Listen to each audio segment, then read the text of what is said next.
တို့လိုဒီဆိုင်ရာကြီးကျွန်တော်ရှင်းနေတင်ပြလိုပါတယ်ဒါပေမဲ့ဒီမေတ္တာကိစ္စလေးကိုပဲဥတည်ပြီးတော့တင်ပြရမယ်ဆိုရင်ကျွန်တော်တို့မေတ္တာမှာရှိမေတ္တာကနေပြီးတော့မှဒီအချင်းခရိယန်တင်းတော်ဖွဲ့ကနေပြီးတော့ကျွန်တော်ဒီဆိုတော့တင်ပြခဲ့တဲ့တွတ်ဆုံပွဲအစီအစဉ်ကိုထွက်ခေါင်ကြီးဟိုတယ်မှာCNF အဖွဲ့တွေပါဝင်တဲ့ကျင်းပလိုပါတယ်လို့ကျွန်တော်တို့ဆိုတော့အဖွဲ့ရုံးကိုမင်းတခင်စီခန့်ကနေပြီးတော့ဇန်နဝါရီလ9ရက်နေ့မှာတင်ပြခဲ့ပါတယ်တင်ပြခဲ့တဲ့9ရက်နေ့တင်ပြစာကျွန်တော်တို့ဆိုတော့အဖွဲ့ရုံးကို17ရက်နေ့မှာကျွန်တော်ရောက်ရှိပြီးတော့ကျွန်တော်တို့ပြည်နယ်အစိုးရအဖွဲ့ရုံးကနေဝန်စားပြုလုပ်ပြီးတော့မှအစနစ်တင်ပြခဲ့ပါတယ်တင်ပြခဲ့မှုပေါ်မှာတင်ပြခဲ့တဲ့မင်းတခင်စီခန့်ရဲ့တင်ပြချက်နဲ့သက်ဆိုင်တဲ့ခရိယန်ဘာသာရေးအဖွဲ့ချုပ်ရဲ့ဂရိခံဝန်ချက်များအစည်းအဝေးအစီအစဉ်အဂျင်ဒါများပူးတွဲတင်ပြထားတဲ့ထောက်ခံချက်များကိုကျွန်တော်တို့စစ်စစ်ပြီးတော့ကျွန်တော်ဆိုအပေါ်ရုံးနေနဲ့လေ့လာပါတယ်လေ့လာတဲ့အခါမှာကျွန်တော်တို့၃ပိုင်းကျွန်တော်တို့တွေ့ရပါတယ်တစ်ပိုင်းကတော့ CNF ကကိုယ်စားလှယ်တွေတက်ရောက်မယ်ဆိုတဲ့အကြောင်းပါဝင်ပါတယ်ဒုတိယပိုင်းကတော့ပါတီနိုင်ငံရေးပါတီများနဲ့တွတ်တော်ကိုယ်စားလှယ်များကိုဖိတ်ကြားထားကြောင်းလည်းတွေ့ရပါတယ်တတိယကတော့အသင်းတော်ရဲ့ဘာသာရေးပိုင်းဆိုင်ရာတွဲဆုံပွဲတွေကိုလုပ်သွားမယ်ဆိုတဲ့ဟာမျိုး၃မျိုးကျွန်တော်တို့တွေ့ရပါတယ်တွေ့ရတဲ့အခါမှာကျွန်တော်အနေနဲ့ကျွန်တော်တို့အစစ်အစစ်တင်ပြတဲ့အခါမှာကျွန်တော်တို့အပိုင်း၃ပိုင်းတော့တွေ့ရပါတယ်စစ်စစ်ကြည့်တဲ့အခါမှာ CNF ကိုခွင့်ပြုပေးရမယ့်ပိုင်းနံပါတ်2ဖြစ်တဲ့နိုင်ငံရေးပါတီများကို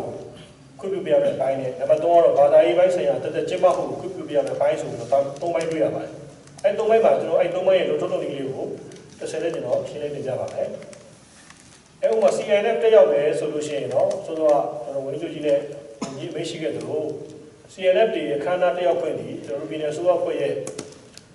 လုပ်ပိုင်ခွင့်ထဲမှာခွင့်ပြုပိုင်ခွင့်ထဲမှာမပါဝင်ပါဘူးဒီ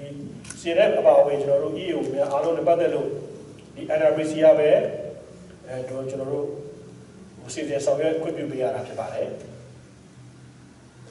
်ဒုတိယပိုင်းနေကတော့နိုင်ငံရေးပါတီများအပိုင်းဖြစ်ပါတယ်နိုင်ငံရေးပါတီများအနေနဲ့ကျွန်တော်တို့ချင်းပြည်နယ်အစိုးရအဖွဲ့မှာပေါ်ရုံးအနေနဲ့ကျွန်တော်တို့နိုင်ငံရေးပါတီရတင်ပြမှုတွေရှိပါတယ်ဥပမာပါတီရုံးဆိုင်ဖို့တင်တာပါတီရုံးအတွင်းမှာဆွေးနွေးပွဲတွေကျင်းပခြင်းတာပါတီရဲ့သူတို့ခြံဝင်းမြေပိုင်တဲ့အတွင်းမှာသူတို့လူငယ်တွေနဲ့ပတ်သက်လို့ဒီနိုင်ငံရေးအသိပညာတိုးမြင့်ပွဲတွေလုပ်ချင်တာစသဖြင့်ကျွန်တော်တို့ပါတီနိုင်ငံရေးနဲ့ပတ်သက်တဲ့လှုပ်ရှားဆောင်ရွက်မှုတွေကိုသူ့ရဲ့ပါတီသူပိုင်ဆိုင်ထားတဲ့လူတရားဝင်ပတ်ပုံတင်ထားတဲ့ပါတီရုံးပါတီမြေပုံအတွင်းမှာကျင်းပခြင်းတယ်ဆိုရင်ကျွန်တော်ဆိုတော့အဖွဲ့နဲ့နံပါတ်1ချက်သက်ဆိုင်တဲ့ကျင်းပမဲ့မြို့မှာရှိတဲ့မြို့နယ်ကော်မရှင်ရုံးကိုသက်ဆိုင်တဲ့နိုင်ငံရေးပါတီကနေပြီးမှရှောက်ထားရပါတယ်ရှောက်ထားတဲ့အခါမှာသူ့သတ်မှတ်တဲ့ပုံစံလေးနဲ့ကျွန်တော်တို့ရှောက်ထားပြီးတော့မှမြို့နယ်ကော်မရှင်ရဲ့ခွင့်ပြုချက်အရမြို့နယ်စီခန့်ကိုစုစည်းပြီးတော့တင်ပြပါတယ်တင်ပြတဲ့ပုံမှာမြို့နယ်စီခန့်နေပြီးမှကျွန်တော်တို့စစ်စစ်ခရိုင်စီခန့်နေပြည်နယ်ဆိုတော့အဖွဲ့ကိုတင်ပြရတဲ့အခါမှာကျွန်တော်တို့အနေနဲ့ကျွန်တော်တို့ဒီပြည်နယ်ကော်မရှင်ပြည်တော်စုရွေးကောက်ပွဲကော်မရှင်ရဲ့လုံထုံးလုံနည်းဥပဒေများနဲ့အညီ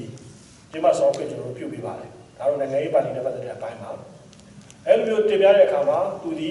ပိုင်ဆိုင်ထားသောသူတရားဝင်ပြပေါ့ခုပြရရှိလာသောပါတီရုံးအတွင်းပါတီမြေပရုံအတွင်းကနေပြီးတော့မှကြော်ပြီးတော့မှလမ်းမပေါ်မှာသို့မဟုတ်အများပြည်သူတွေသက်ဆိုင်တဲ့ဘောလုံးကွင်းတွေမှာအာကစားကွင်းတွေမှာအခမ်းအနားတွေမှာဆောင်ရွက်ချင်တယ်ဆိုရင်တော့ကျွန်တော်တို့ငြိမ်းစုစီဥပဒေနဲ့ကျွန်တော်တို့တင်ပြရပါတယ်ဒါကိုလည်းကျွန်တော်တို့သက်ဆိုင်တဲ့နိုင်ငံရေးပါတီကနေပြီးတော့မှသူကျင်းပလို့တဲ့နေရာပေါ်ကိုနေပြီးတော့ငြိမ်းစုစီဥပဒေနဲ့မြို့နယ်ရဲဖွဲ့စခန်းကိုသူကရှောက်ထားရပါတယ်ရှောက်ထားတဲ့ပုံမြို့နယ်ရဲဖွဲ့ကနေစီစစ်ပြီးတော့မြို့နယ်စီခန်းကိုဆက်လက်တင်ပြပါတယ်မြို့နယ်စီခန်းနေတုံးစံတိုင်းခရိုင်စီခန်းကျွန်တော်ပြည်နယ်ဆိုအဖွဲ့ကိုတင်ပါတယ်အဲဒီပုံမှာလည်းကျွန်တော်တို့ကသက်ဆိုင်တဲ့ပြည်နယ်ကော်မရှင်ပြည်တော်စုကော်မရှင်ဥပဒေနဲ့လောက်အောင်အလုပ်ကငြိမ်းစုစီဥပဒေနဲ့လောက်အောင်အလုပ်လားဆိုတော့ခွဲခြားစီစစ်ပြီးတဲ့အခါမှာသက်ဆိုင်တဲ့တမန်တွေထောက်ခံချက်တွေပြည်စုံစွာပူးတွဲပါဝင်တဲ့သက်ဆိုင်တဲ့နိုင်ငံရေးပါတီများရဲ့ဂရိခံဝန်ချက်တွေပါဝင်တဲ့မြို့နယ်စီခန်းတွေရဲ့ကြီးကြပ်ကိုယ်ကဲမှုတွေပါဝင်နေဆိုရင်ကျွန်တော်ခွင့်ပြုပေးပါတယ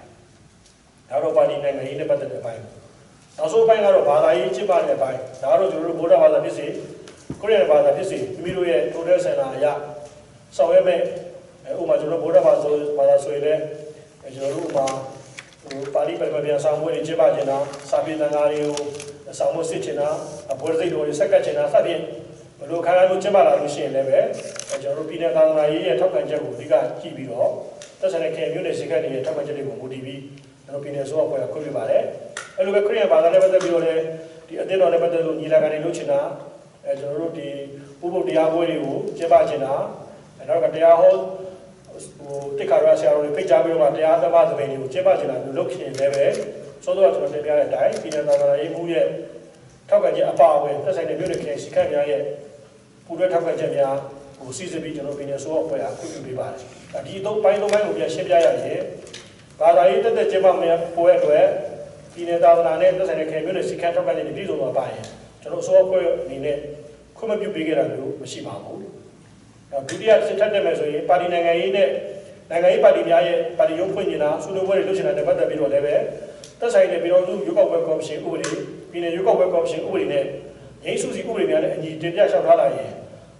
ခရိုင်မြို့နယ်စီကံတွေကနေစနစ်တင်ပြလာရင်ကျွန်တော်ပြည်내ဆိုအဖွဲ့အနေနဲ့ခွင့်မပြုပေးခဲ့တာမျိုးမရှိပါဘူးဒါကျွန်တော်ပြည်내ဆိုအဖွဲ့လုပ်ပိုင်ခွင့်ထဲမှာပါဝင်ပါတယ်အပေါ်ဆုံးကအဆင့်ဖြစ်တဲ့ CNF ကိုယ်စားလှယ်များတက်ရောက်မယ်ဆိုတဲ့အပိုင်းကတော့ကျွန်တော်တို့ပြည်내ဆိုအဖွဲ့ရဲ့ခွင့်ပြုပိုင်ခွင့်ပေါင်းတဲ့အပြင်မှာအကျော်ပေါ်မှာကြောင်းနေပါတယ်ကျွန်တော်တို့ကသူတို့ကိုခွင့်ပြုပေးလို့လည်းမရပါဘူးတားမြစ်လို့လည်းမရပါဘူးကန့်သတ်လို့လည်းမရပါဘူးဒါတပတ်တလို့အဓိကကျွန်တော်တို့ monitoring လုပ်နေတာကတော့ NRBC ကပဲဆောင်နေတာဖြစ်ပါတယ်ဒါကြောင့်မလို့ကျွန်တော်တို့စီကို9ရက်နေ့တင်ပြရတဲ့စာ17ရက်နေ့ရောက်တဲ့အခါမှာကျွန်တော်တို့ software ကိုစီစစ်ပြီးတဲ့အခါမှာ14ရက်တလရက်စွဲနဲ့မင်းနဲ့ခင်စီခံကိုကျွန်တော်လက်မှတ်ထိုးပြီးတော့ပြန်အကြောင်းကြားပါတယ်အကြောင်းကြားတဲ့စာလေးကိုလူရင်းပြောရမယ်ဆိုရင်တော့ဒီတင်ပြစာပုံမှာလေ့လာကြည့်တဲ့အခါမှာCNF ကိုယ်စားလှယ်များတယောက်နေဆိုတာကိုလည်းတွေ့ရှိရတယ်နိုင်ငံရေးပါတီများနဲ့လွှတ်တော်ကိုယ်စားလှယ်များကိုလည်းဖိတ်ကြားထားကြောင်းတွေ့ရှိရတယ်ဘာသာရေးဆိုင်ရာခန္ဓာများလည်းတွေ့ရှိရတဲ့ကြောင့်မို့လို့ CNF ကိုယ်စားလှယ်များတယောက်ဖွင့်အတွက် NRPC ရဲ့ခွင့်ပြုချက်ရယူရလိုအပ်ပြီးဖြစ်ကြောင်းနိုင်ငံရေးပါတီများရဲ့ပတ်သက်၍သက်ဆိုင်တဲ့လူထုလူဥပဒေများနဲ့ညီရှောက်ထားရန်လိုအပ်ကြောင်းဘာသာရေးဆိုင်ရာတက်အတွက်သက်ဆိုင်တဲ့ထောက်ခံချက်များပါရှိပါကခွင့်ပြုနိုင်ပါသဖြင့်ပြန်လည်တင်ပြရန်ဆိုပြီးတော့14ရက်မှာကျွန်တော်တို့စာပြန်ထွက်ပါတယ်စာပြန်ထွက်တဲ့ပုံမှာလည်းခရိုင်စီကံနေမှာသက်ဆိုင်တဲ့ပွဲကျင်းပဖို့ရှောက်ထားတဲ့တိတ်ခါရဆရာတော်ကိုပြန်လည်ပြီးတော့မှရှင်းလင်းချပြပြီးတော့ပြောပြပြီးတော့ရှင်းပြပါတယ်ရှင်းပြတဲ့ပုံမှာသက်ဆိုင်တဲ့အသင်းတော်ကတိတ်ခါရဆရာတော်များအနေနဲ့ပြန်လည်သူတို့စုဝေးတိုင်ပင်ပြီးတော့10ရက်အကြာ24ရက်တလ2019ရက်နေ့မှာနောက်တစ်ခေါက်ပြန်ပြီးတော့မြို့နယ်စီကံကိုခရိုင်စီကံကိုပြန်ပြီးတော့တင်ပါတယ်ပြန်တင်တဲ့အခါမှာ24ရက်နေ့မှာခရိုင်စီကံနေပြီးတော့ကျွန်တော်တို့အစိုးရအဖွဲ့ရုံးကိုတက်ပြီးတော့တင်ပြပါတယ်အဲ့ပါလဲလို့ပဲဆိုတော့ဘာပြန်ပါလာလဲဆိုတော့ CNF ကိုယ်စားလှယ်10ယောက်ကတော့တက်မယ်ဒါပေမဲ့ဘာသာရေးတက်ပဲလုပ်ပါမယ်ဆိုတော့စာပြန်တင်ပါတယ်ပြန်တင်တဲ့ပုံမှာကျွန်တော်တို့အဲ့ပြန်တင်တဲ့ပုံမှာကျွန်တော်တို့ဆိုင်တဲ့တာဝန်ရှိသူများကိုစစ်နေကျွန်တော်ဆက်လက်ပြီးတော့တင်ပြပါတယ်တင်ပြပြီးတော့မှကျွန်တော်ပဲ26ရက်နေ့မှာလက်မှတ်ထိုးပြီးတော့စာပြန်ထွက်ပြီးတော့ကန်စီခန့်ကိုပြန်ချပေးပါတယ်အဲ့ဒီအကြောင်းအရာကိုပြန်ရှင်းပြရတော့CNF ကိုယ်စားလှယ်များတယောက်ခွင့်နဲ့ပတ်သက်၍ NRPC တို့တင်ပြထားဆဲဖြစ်ပါသဖြင့်ယခုဆောင်ရွက်ပြီးတွဲဆုံပွဲဟာခွင့်ပြု၍မရနိုင်ပါကြောင်းဆိုပြီးကျွန်တော်စာပြန်ပြီးတော့ပြန်ကြားပါတယ်။ဘာကြောင့်လဲဆိုတော့CNF ကိုယ်စားလှယ်ရှိဥပမာဆိုတဲ့စာက27ရက်နေ့တင်ပြတဲ့စာပါလေပါနေလို့ဖြစ်ပါတယ်။အဲ့တော့ပြန်ပို့တဲ့စာကိုကျွန်တော်26ရက်နေ့မှာလက်မှတ်ထိုးပြီးတော့ပြန်လည်ပေးပို့ခဲ့ပါတယ်။ပေးပို့တဲ့ပုံမှာလည်းပဲ KC ခန့်နေပြီးတော့မှသက်ဆိုင်တဲ့အသင်းတော်တာဝန်ရှိလူကြီးများနဲ့ပွဲကျင်းပရေးကော်မတီကိုခေါ်ပြီးတော့မှမြို့နယ်အုပ်ချုပ်မှုရုံးမှာ2ကြိမ်တိတိခေါ်ယူပြီးတော့ရှင်းလင်းပြသခဲ့ကြအောင်ကျွန်တော်တို့သိရှိရပါတယ်။ဒါကတော့တင်ပြမှု2ကြိမ်ပေါ်မှာကျွန်တော်တို့ပြန်လည်ပြီးတော့မှနံပါတ်1ကတော့ဒီအချက်လက်တွေပါပြီးတော့မှပြန်တင်ပါဆိုပြီးတော့မှ17ရက်နေ့ကအကြောင်းကြားတာ26ရက်နေ့ကတော့တင်ပြတဲ့စာပေါ်မှာပြန်စစ်တဲ့ခါကျတော့ဒီCNF အဖွဲ့ကိုယ်စားလှယ်ရှိဥပါတာဖြစ်တဲ့ကြောင့်မို့လို့ NRPC ရဲ့ခွင့်ပြုချက်တွေကိုစောင့်ပါဆိုတဲ့သဘောမျိုးနဲ့ဒီပွဲကိုတော့လောလောဆယ်အဲ့ NRPC ခွင့်ပြုချက်မရသေးခင်မှာတော့ကျင်းပခွင့်ပြုလို့မရသေးပါဘူးလို့ကျွန်တော်တို့ကပြန်ကြားခဲ့တာဖြစ်ပါတယ်အဲ့တော့သူတို့24ရက်နေ့တင်ပြတဲ့စာပေါ်မှာကျွန်တော်ပြန်လေ့လာတဲ့အခါမှာလည်းပဲ CNF အဖွဲ့အနေနဲ့ဇန်နဝါရီလ2ရက်ရက်စွဲနဲ့တစ်ကြိမ်ဇန်နဝါရီလ18ရက်ရက်စွဲနဲ့တစ်ကြိမ် NRPC ကိုအတိအပေးအကြောင်းကြားထားတဲ့စာလေးကျွန်တော်တို့ပို့ထွက်ထားကြောင်းလည်းကျွန်တော်တို့တွေ့ရှိရပါတယ်သူတို့ကိုယ်တိုင်လည်းပဲကျွန်တော်တို့ NRPC ကိုတင်ပြထားတဲ့အနေအထားလေးကိုကျွန်တော်တို့စစ်စစ်တွေ့ရှိရပါတယ်အဲ့ဒီမှာလည်းပဲသူတို့ CNF ကကိုယ်စားလှယ်10ဦးတက်အောင်လို့ဆိုတဲ့အမည်စင်းတွေလည်းပဲကျွန်တော်တို့ဖော်ပြထားတာကိုအတိအလေးကျွန်တော်တို့တွေ့ရပါတယ်ဒါကြောင့်မလို့ကျွန်တော်စောစောတင်ပြခဲ့သလိုအဲ့လိုတင်ပြထားတဲ့ကာလဖြစ်တဲ့ကြောင့်မလို့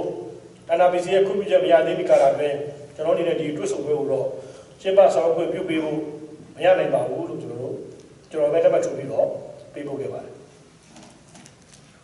အဲ့နောက်ပိုင်းမှာကျွန်တော်တို့26နှစ်ကျွန်တော်ပြန်ပြပြီးတဲ့ခါမှာ29ရက်နေ့မှာကျွန်တော်ဖုန်းနဲ့တစ်ချိန်ကျွန်တော်ပြန်တင်ပြပါတယ်အဲ့တော့မင်းလက်ခဲကဒုခဲဥချုပ်မှုကဖုန်းဆက်တာပါညဘက်ကြီးပါသူတို့ထပ်ပြီးတော့မှဒီထပ်ပြီးတော့တောင်းဆိုနေတယ်ဒီပုံမှာခွင့်ပြုပြီးမရနိုင်ပါဘူးဆိုတဲ့စာပုံမှာဘယ်လိုထပ်ပြီးတော့မှပြင်ဆင်ချက်ပေးဖို့ရှိသေးလဲဆိုတော့ဟိုဒါကတော့ NRPC ရဲ့ခွင့်ပြုချက်မရသေးခင်ဆက်ကြတော့ကျွန်တော်တို့လည်းထပ်ပြီးတော့ဘာမှစုံတရားထပ်ပြီးတော့ပြင်ဆင်သတ်မှတ်လို့မရဘူးခွင့်ပြုလို့မရပါဘူးလို့ကျွန်တော်တို့နှုတ်နဲ့ကျွန်တော်ပြန်ပြီးတော့ဖြေခဲ့ပါတယ်ဒါတော့29ရက်နေ့ဖြစ်ပါတယ်အဲ့လိုမျိုးနေပြီးတော့မှ29ရက်နေ့ပွဲကျင်းပမယ်29ရက်နေ့မနေ့လဲကြာတော့ကျွန်တော် NRPC ကတာဝန်ရှိသူတယောက်ကနေပြီးတော့ကျွန်တော်လုံနေဝင်ကြီးစီကိုဖုန်းဆက်ပါတယ်ဖုန်းဆက်တာကတော့လူရေးပြောလို့ရှိရင်CNF မပါတီနိုင်ငံရေးမပါဘာသာရေးတက်ခွင့်ပြုကြောင်းဆိုပြီးဖုန်းနဲ့ကျွန်တော်လှမ်းပြီးတော့အကြောင်းကြားပါတယ်မနေ့9နာရီခွဲ10နာရီပတ်ဝန်းကျင်ခန့်ဖြစ်မှထင်ပါတယ်အဲ့ဒီမှာလုံနေဝင်ကြီးကကျွန်တော်စီကို10နာရီ33မိနစ်မှာကျွန်တော်စီဖုန်းဆက်ပါတယ်ညွှန်ကြားမှုမနေ့ကစီကောက်ဦးချက်ချင်းအကြောင်းကြားပါ CNF မပါတီနိုင်ငံရေးမပါ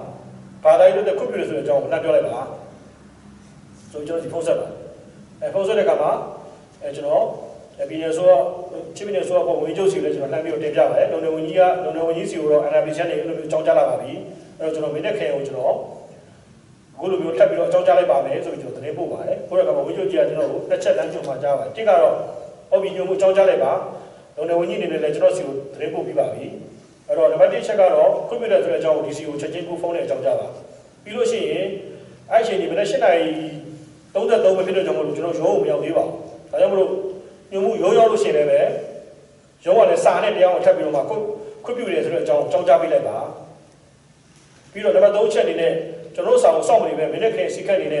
ပြည်နယ်စိုးအဖွဲ့ရဲ့ပုံပြလမ်းညွှန်ချက်ရဆိုတဲ့ခွင့်ပြုတဲ့စာကိုလည်းပဲမိနစ်ခန့်စီကတ်နေမြို့နယ်စီကတ်ခွင့်ပြုအောင်ချပေးလိုက်ပါဆိုပြီးတော့ဝင်ချုပ်ရကျွန်တော်လမ်းညွှန်မှာကြားပါတယ်အဲလမ်းညွှန်မှာကြားချက်အားလုံးကိုကျွန်တော်8နာရီ38မိနစ်မှာမိနစ်ခန့်အုပ်ချုပ်မှုကိုကျွန်တော်ဖုန်းဆက်ပြီးတော့ပြောပါတယ်ပြောတဲ့အခါမှာနောက်7မိနစ်ခန့်ကြာမှာသူကပြန်ပြီးတော့သတင်းပို့ပါတယ်ကျွန်တော်ဆိုအဖွဲ့ပြောတဲ့အတိုင်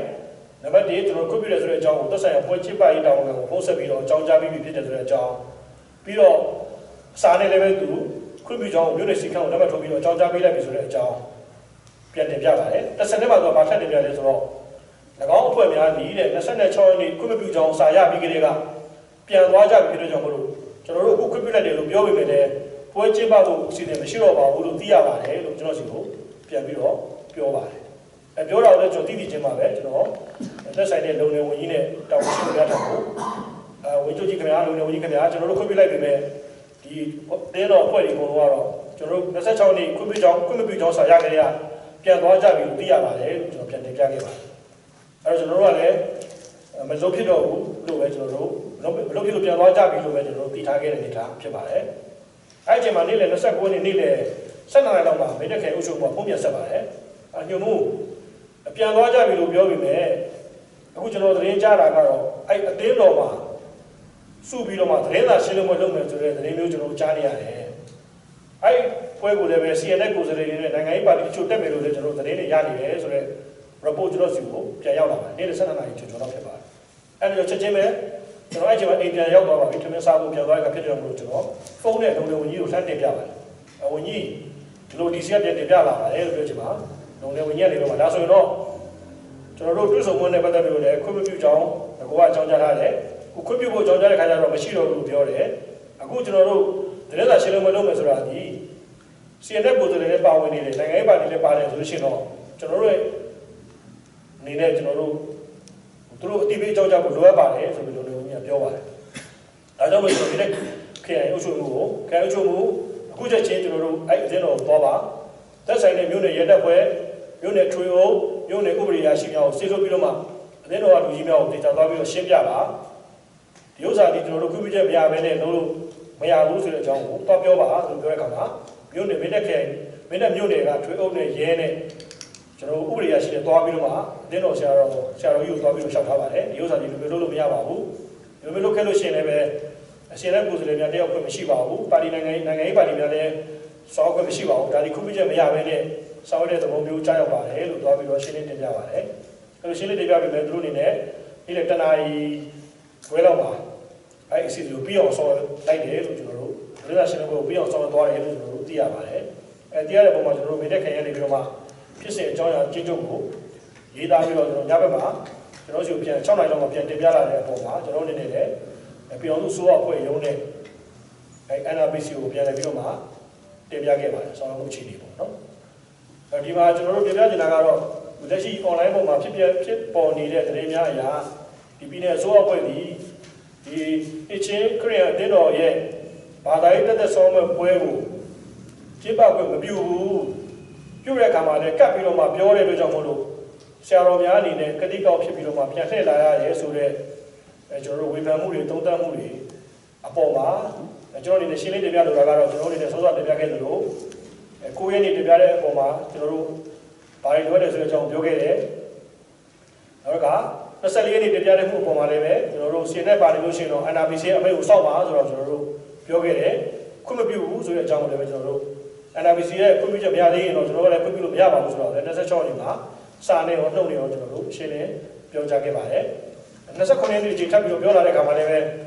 ကျွန်တော်တို့ NRPC ရဲ့အမိန့်ရရင်တော့ခွင့်ပြုပါမယ်မရသေးရင်ဆက်ကြမှာတော့ခွင့်ပြုလို့မရပါဘူးဆိုပြီးတော့နှုတ်နဲ့ထပ်ပြီးတော့မနိုင်တဲ့အကြောင်းလေးကျွန်တော်ရှင်းပြခဲ့ပါတယ်အဲ့လိုပဲ29ရက်မနေ့8နာရီမှာခွင့်ပြုတယ်လို့သိရတဲ့အခါမှာလည်းတိတိလင်းသိချင်းကျွန်တော်တို့ဖုန်းနဲ့အကြောင်းကြားပြီးတော့မှကျွန်တော်ခွင့်ပြုတယ်ဆိုတဲ့အကြောင်းကိုကျွန်တော်တို့အချိန်နဲ့တပြေးညီကျွန်တော်တို့တက်ဆိုင်ရာခရိုင်မြို့နယ်ကိုအကြောင်းကြားခဲ့တယ်ဆိုတဲ့အကြောင်းကျွန်တော်တို့ဘက်ကအစိုးရဖွဲ့ရုံးဖြစ်ပြီးတဲ့အစိုးရဖွဲ့ရုံးအနေနဲ့ဥပဒေနဲ့အညီစီစဉ်မှုနောက်ကကျွန်တော်ခွင့်ပြုနိုင်တဲ့အခါမှာလည်းခွင့်ပြုမပြုနိုင်တဲ့အကြောင်းပြန်ကြားမှုခွင့်ပြုတဲ့အခါမှာလည်းခွင့်ပြုတယ်ဆိုတဲ့အကြောင်းအချိန်နဲ့တပြေးညီပြန်ကြားမှုများကိုကျွန်တော်တို့မီဒီယာများနေတစ်ဆင့်ဒီကျွန်တော်တို့ဒီပွဲယူတဲ့ဟိုလာတဲ့ပြည်သူတွေအားလုံးရောဒီသိခါရဆရာတော်များအားလုံးရောဒီတက်ကလူငယ်များအားလုံးရောအမျိုးသမီးလူငယ်များအားလုံးရောဒီကျွန်တော်တို့ရှင်းရှင်းလေးလေးနဲ့နားလည်စေဖို့ပြန်လဲကျွန်တော်တို့ချပြပေးသေးတယ်ရွေးချက်နဲ့ကျွန်တော်ရှင်းလင်းတင်ပြခြင်းဖြစ်ပါတယ်ကျေးဇူးတင်ပါတယ်